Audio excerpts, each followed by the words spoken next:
வணக்கம். இப்போ இந்த வீடியோ ப்ரெசன்டேஷனில் நம்ம MCX க்ரூட் ஆயில் மார்க்கெட்டில் இன்றைக்கி எப்படி ட்ரேட் பண்ணலாம் அப்படின்றத பற்றி பார்க்குறதுக்கு முன்னாடி நேற்று மார்க்கெட்டில் என்ன நடந்தது, நம்ம என்ன எதிர்பார்த்தோம் அப்படின்றத பார்க்கலாம். நீங்கள் பார்த்துட்டு இருக்கிறது க்ரூட் ஆயிலோட 7 நிமிஷம் கேண்டில் ஸ்டிக் சார்ட். இந்த கேண்டில் ஸ்டிக் தான் நேற்று மார்க்கெட்டோட ப்ரைஸ் ஓப்பனிங் 3060 பக்கமாக ஓப்பன் ஆகிருக்கு க்ரூட் ஆயில் மார்க்கெட். நம்ம என்ன எதிர்பார்த்தோன்னா க்ரூட் ஆயில் செல்லிங்க்கு சாதகமாக இருக்கும், 3080க்கு மேலே போனால் பையிங்க்கு மாற்றிக்கலாம் அப்படின்னு சொல்லி நினச்சிருந்தோம்.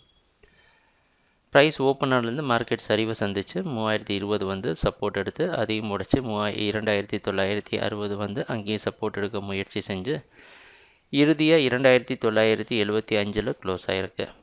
நம்ம எதிர்பார்த்த மாதிரி டவுன் ட்ரெண்டுக்கு சாதகமாக தான் அமைஞ்சிருந்தது. இன்றைக்கி மார்க்கெட்டோட ஓப்பனிங் 2975 பக்கமாகவே ஓப்பன் ஆகிறதுக்கு வாய்ப்பு இருக்கிற மாதிரி வெளிநாட்டில் இருக்க நைமேக்ஸ் மார்க்கெட் வச்சு பார்க்குறப்ப தெரியுது. அந்த அடிப்படையில் தொடர்ந்து க்ரூட் ஆயில் மார்க்கெட் டவுன் ட்ரெண்டுக்கு சாதகமாக இருக்கும்னு எதிர்பார்க்கலாம். 3020 வரைக்கும் செல் பண்ணி 40 ஸ்டாப் லாஸ் வைங்க. இன்னும் கொஞ்சம் நல்ல ஃபண்ட் இருக்கவங்க 60 வரைக்கும் கூட செல் பண்ணி 70 ஸ்டாப் லாஸ் வைக்கலாம். எதிர்பார்க்குற அடுத்த டார்கெட் 2906, 2860. ட்ரேடிங் நடக்கிறப்ப பார்ப்போம் என்னென்ன மாற்றங்கள் வருதுன்னு. எங்கள் வீடியோ ப்ரெசன்டேஷனை தொடர்ந்து பார்த்துட்டு வந்ததுக்கு மிக்க நன்றி, மகிழ்ச்சி, வணக்கம்.